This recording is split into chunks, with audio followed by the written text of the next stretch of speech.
Tentara misterius diungkap KKB. Gerombolan dibuat pingsan oleh senjata rahasia. Setiap anggota prajurit TNI dan Polri yang sudah ditugaskan di daerah rawan seperti Papua, secara umum tentu sudah mempunyai bekal dengan berbagai macam keahlian. Mulai teknik bertempur dalam berbagai medan bela diri maupun keahlian menggunakan senjata, berbagai jenis senjata api, senjata tajam, maupun senjata rahasia lainnya. Bahkan ada kemampuan khusus prajurit yang jarang sekali terekspos. Kemampuan prajurit yang dianggapnya tidak masuk akal ini diungkap mantan anggota KKB yang kini berprofesi sebagai pendulang emas. Sebut saja Damianus bukan nama sebenarnya. Menurut penuturannya, selama bergabung dengan KKB kelompoknya sudah 3 kali terlibat dalam kontak dengan aparat dalam kontak. Yang ketiga adalah pengalaman yang tak masuk akal dan sulit dilupakan. Saat itu Damianus dan 4 anggota KKB plus 1 komandan lapangan mendapat tugas melakukan penyergapan pada personel TNI yang akan melintas. Menurut informasi sang komandan sekitar pukul 3 atau 4 sore akan melintas mobil patroli Hilux dengan beberapa personel dan membawa banyak bahan makanan pokok.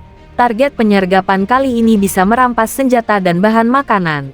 Saat itu saya Damianus dan 2 rekan dibekali parang dan panah. Sedangkan komandan kami dan 2 anggota lainnya bersenjata api laras panjang.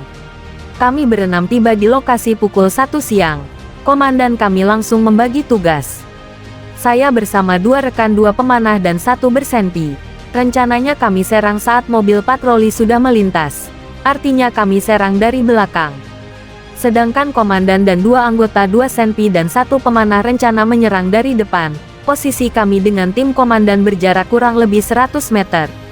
Sambil menunggu target saya hisap rokok sambil rebahan. Sesekali teman saya keluar dari persembunyian untuk mengamati situasi jalan raya. Tak terasa sudah hampir 3 jam kami menunggu. Tapi belum nampak juga kendaraan yang kami incar. Kami mulai jenuh berhubung tidak memiliki alat komunikasi semacam handi-talkie.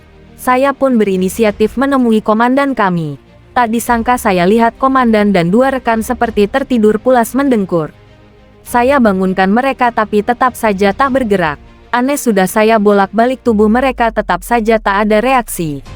Hanya suara dengkuran yang bersahutan. Saat saya periksa tubuh komandan tak terlihat luka sedikit pun, hanya terlihat bilur kecil kebiruan tak lebih dari kelereng di area leher. Kondisi 2 rekan sama tak ada luka, hanya bilur kecil warna kebiruan di area leher. Saya masih bingung dan ketakutan melihat kondisi komandan dan 2 rekan saya. Saat dalam kondisi pikiran kacau tak sengaja saya lihat ada seutas tambang menggantung di atas pohon. Dengan sigap saya ambil anak panah, dengan waspada saya amati pohon tersebut. Tak terlihat seorang pun di sana. Terus saya amati tanpa berkedip. Terkejut bukan main, tak sadar saya teriak-teriak dan secara spontan saya lesatkan anak panah ke atas pohon. Ternyata di atas pohon terlihat wajah hitam seperti dicat dengan warna pakaian senada dengan pohon. Entah kena atau meleset lesatan anak panah saya tak sempat berpikir. Saya pun lari ketakutan. Belum jauh dari pohon seperti benda kecil keras menghantam tengkuk. Saya tak ada bunyi letupan senjata tapi terasa panas menyebar ke area kepala dan dada. Saya terus berlari sembari memeriksa tengku yang ternyata tak ada luka. Cuma panas yang amat sangat. Saya tidak paham jenis senjata yang mereka gunakan. Apalagi tak ada bunyi sama sekali. Belum 100 meter saya berlari saat tiba-tiba rasa panas dan sakit yang luar biasa kian terasa di kepala dan dada sampai akhirnya saya tidak ingat apa-apa lagi. Saya tumbang entah berapa jam atau berapa hari saya tak sadarkan diri. Yang pasti saya sadar sudah berada di kantor polisi. Video ini melansir dari channel YouTube.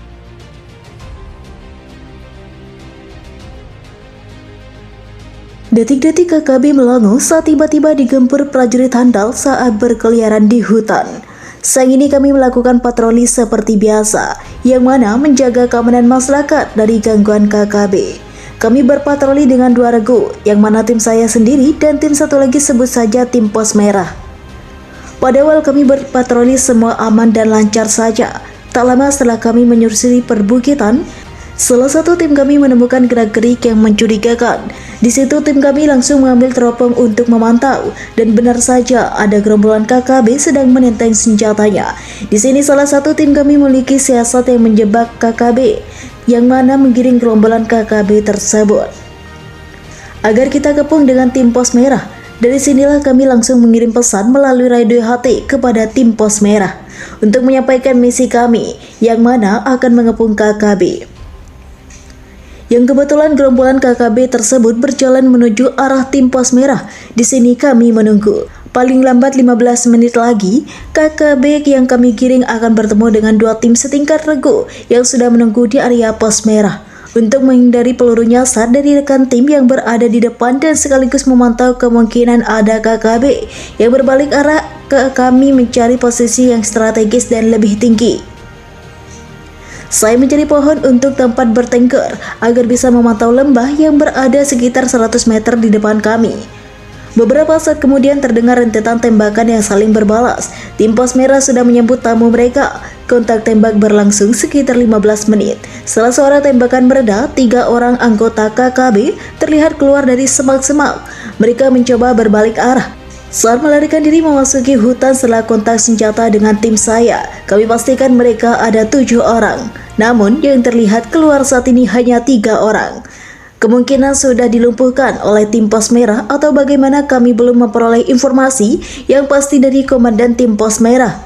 Setelah berada pada posisi dan jarak yang pas, kami kembali memantau melalui teropong. Dan benar saja, melalui teropong tersebut terpantau 2 anggota KKB yang berbalik arah dan menenteng senjata laras panjang. Kami posisikan di titik senapan kami. Dari teropong tersebut juga terpantau 1 orang yang tidak bersenjata dan terlihat sudah linglung. Kami biarkan sehat walafiat untuk memberi kabar kepada rekannya bahwa temannya sudah dilumpuhkan oleh prajurit handal. Pada pukul 17.10 kami kembali bergabung dengan tim pos merah. Komandan tim pos merah terlihat sangat puas dengan hasil kerja mereka. Dengan raut wajah yang berbinar dan tangan berkacak pinggang, ia memberitahu saya tentang keberhasilan mereka. Ia mengatakan pasukannya berhasil mengeksekusi semua musuh dan tidak satu pun yang lolos.